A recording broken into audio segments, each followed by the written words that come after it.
Oh my God, we had a dawning trailer go out 15 minutes ago? Are you kidding me right now? All right, we have the dawning trailer right here, which is my favorite time of the year, guys. I know not everyone gets into baking cookies, but I do, all right? And I got a thing for Eva. So let's just watch this.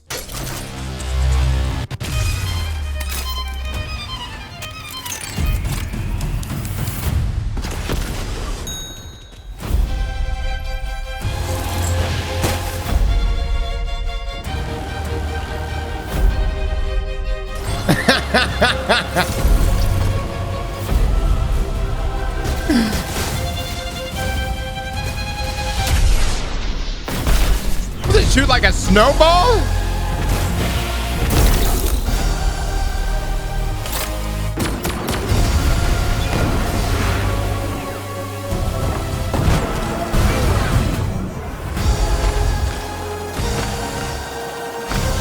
Dude, it makes it out like we're gonna get SRL back.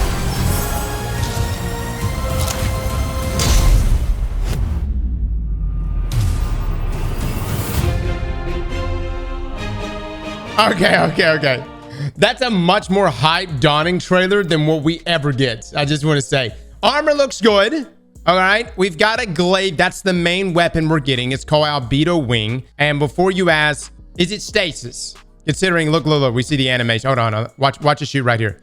It literally looks like it's shooting kind of like a snowball. But no, that's just, it's arc, right? It's arc, correct? Considering it's a glaive, it's dropping us during the dawning, that being a Christmas event. The only letdown I have here is that I feel like this glaive should have been a stasis glaive, but whatever. We're going to go take a look at the page in just a second, but we have the new dawning memento. This is it. Looks good. And this is starting to become a reoccurring thing, guys, the mementos here. Now, what's interesting is right up here at the beginning, dude, fucking who's making these trailers? They're doing damn good. What is the activity? Maybe the page shows us. It literally makes it look like we're in SRL right here. Look at this. It makes it feel like see, it's got the ring, like the circles here over. It looks like it's like a track, but that's so not the case. We don't have SRL, guys. But our sparrows are in fact all going the same speed now. So keep that in mind. A little deceptive there. It has no, that's what's so crazy is this trailer has no reason to pop off this hard. I feel like the trailer team is like, yo, we've got to make this spicy because we know for damn sure that this glaive is not going to be able to do it on its own. The trailer's just an ad for Eververse when we know Bungie needs money, as we've seen. So revenue thresholds have to be met or else Sony take over. All right, let me go look at the page here. It hasn't updated. Bungie, why you do this? Bungie's like, here's our new trailer. Here's a link. Oh, the link doesn't actually bring you where you want it to go. Are weapon rolls available? Can we go look at the weapon rolls? All right, guys, let's take a look at this glaive. This is the weapon that Bungie really is trying to sell us. And I've got to say, it's a hard sell. You've probably heard my conversation with Les yesterday. He said that he would get on to play the Dawning if there was any reward but a glaive reward as the new weapon. And unfortunately, we had to break the news to him that it is in fact a glaive this season or this year. I'm going to try my hardest to really sell you this gun. And because I feel like Bungie just wouldn't be handing us a glaive unless it actually was going to be good. So let's have a little faith here. Let's go in this with an open mind that maybe, just maybe, this glaive might just pop off. Origin traits, Hake Breach armaments, Dawning Surprise, which I like. Okay. Big trait here that's just slapping us in the face. Beacon Rounds. Final blows of this weapon grant you projectiles tracking. Dealing further damage extends the duration. Now, granted, final blows of this weapon grant your projectiles tracking. So you got to get a final blow first. The question is, can you get a final blow with the melee and grant yourself beacon rounds? Or does it have to be a projectile kill?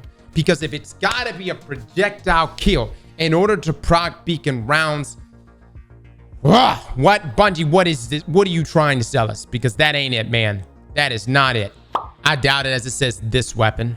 I doubt it too, but we shall know today. You've got the perk Deconstruct here, close to melee, which is good here. Glaive projectile final blows improve glaive melee damage, and then glaive projectile and melee damage extends to the duration.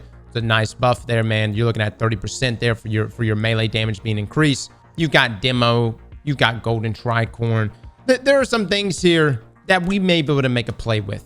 Let's go take a look at everything, guys. Let's look at Cold Front. This is the new upgraded Cold Front, but this is an aggressive frame kinetic SMG, guys. I can't remember exactly what roles have changed here, but let's just touch it on what it's got here currently. You've got Hawk, 8 Breach Armaments, Dawning Surprise again. Cascade is present.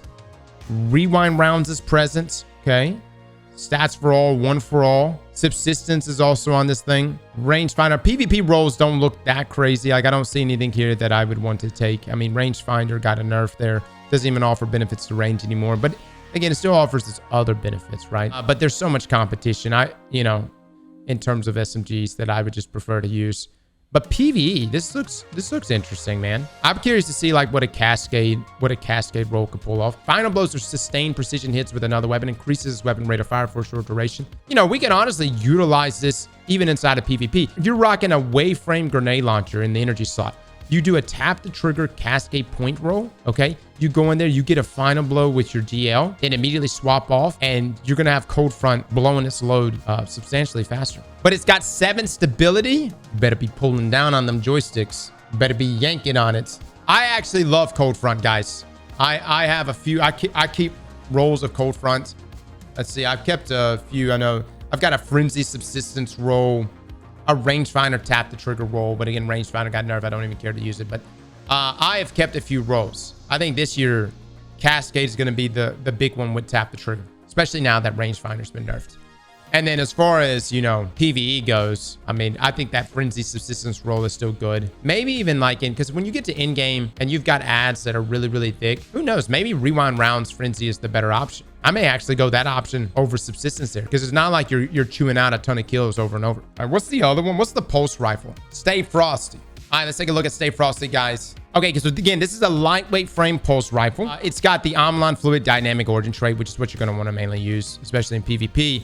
Dawning, surprised you can use that in PvE. But some rolls that look really good here. Head Seeker, like a Head Seeker Encore, a Head Seeker Moving Target roll, or even like a Head Seeker Heating Up, Killing Wind.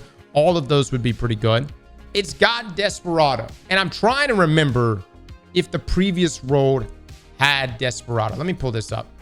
It did. I want to say in our review last year, guys, I was not that impressed with Desperado on this roll. I just prefer to have like Head Seeker or just an outright damage perk like Kill Clip. It's interesting because at one time, Desperado used to be only attached to high impacts, 340 round per minute pulse rifles.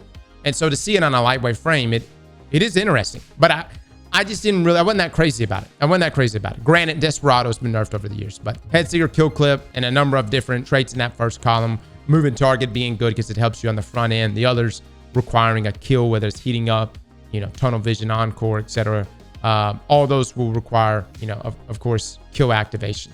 Now, for PvE players, you've got Headstone, you've got Collective Action. This is a stasis weapon, so it's definitely something you could take advantage of with certain stasis builds. Attrition Orbs, I'm still not that crazy about. Dealing sustained damage creates an orb of power. As Bungie continues to nerf orb generation, maybe Attrition Orbs is going to be a perk that I lean into. But what I don't like about Attrition Orbs is that it's in the same column as damage dealing perks, right?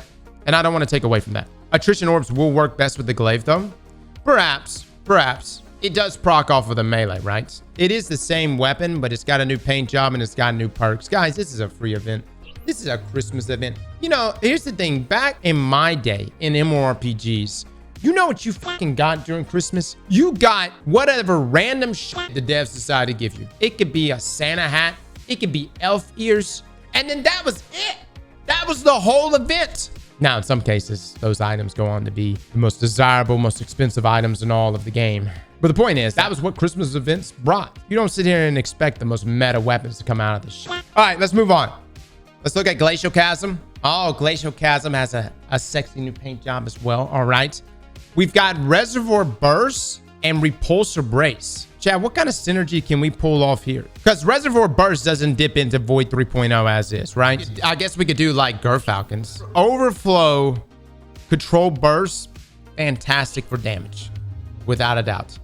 Fantastic for damage. We're actually we'll be running some DPS tests on it. Very, very good. I personally have a Slide Shot Reservoir Burst roll on my Glacial. One of the best rolls. I know that Subsistence and Overflow are present, but Slide Shot, you can keep procking it over and over again. I think it's the best for Reservoir Burst. It's my opinion. You just have to slide, and I know that's a little more difficult for some players, but for the rest of us that are addicted to sliding in Destiny, it's really good. For PvP players, we've got Under Pressure, Fragile Focus. I mean, if we're looking to just get some long-range Voops, there it is. I wish we could take advantage of Amalan Fluid Dynamics more inside of PvP, but maybe when you pick up more ammo, you can. All you have to do is get a kill with Subsistence, no sliding needed. See, there's the thing though, Punisher. Inside of things like Grandmaster Nightfalls is a little more difficult to accomplish, right? That's the situation you run into. Obviously, Subsistence and Reservoir Burst would be great in mid-level content and below, but in high-end content, you need something to... A lot of times, it takes me a couple shots. Fragile over high impacts, I just have to test. At the end of the day, is high impact frames already a 3 bolts? Like, is it high impact reserves that make it a 3 bolts? Is that at 66 damage per? So it puts you at 198 damage. High impact reserves would get you the kill on max resilience. Look at time to kill. Oh, and wow. That's nice. All right, let's move on. Next up, we have Avalanche, the deadliest machine gun in Destiny. It's an adaptive frame. It's solar. It's got perks like target lock, rewind rounds. Actually good. I don't remember the last one having that. Incandescent is present on here with Subsistence. Cascade Point is on here. It's got some good combos, man. Hold on. Let me look at the previous Avalanche. What was this, last year? Last year, it had Target Lock, but Ambitious Assassin. Gotcha. So this year, it's got Rewind Rounds and Target Lock. Okay. All right. We can make that work. Vorpal's also present here. Not that good on the heavy. It's only 10% more damage. But yeah, I think like Cascade Rewind or Target Lock Rewind would be really, really good. And then elsewhere, you could do Rewind and maybe like an incandescent roll just for a solar ad clear machine gun. That's solid. All right, what's another weapon we haven't covered?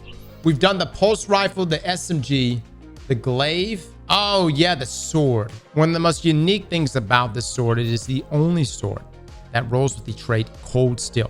Powered sword hits, slows targets. Now, you could slow the target and then eventually freezes targets. And if you combine this with say, Relentless Strikes, landing 3 light attacks within a short time, grant sword ammo, you can just continuously keep looping that. But you got trait combinations like Surrounded here, which is really easy to proc on something like a sword, considering you're literally in the ball sack of your enemies. Chain Reaction is also present here. Attrition Orbs is also here, which I was wondering earlier if Attrition Orbs would proc on a glaive, but considering it's present on a sword, I would assume it should proc both ways, right? Again, by no means is anyone going to jump up and grab this sword over the likes of Bequest or Lament. You know, it is an adaptive frame, but I don't know. Do y'all think it's going to have something here? Like, what makes Bequest so good is like you get like enhanced perks and everything else. I buy the return rolls with Attrition Orbs, actually kind of nice. I still run Guillotine. I like Cold Steel. I think it's a cool effect, especially considering you've got stasis that can counter champions, certain champions. So there's a play that you can have there. Slap that like button like your mama told you right.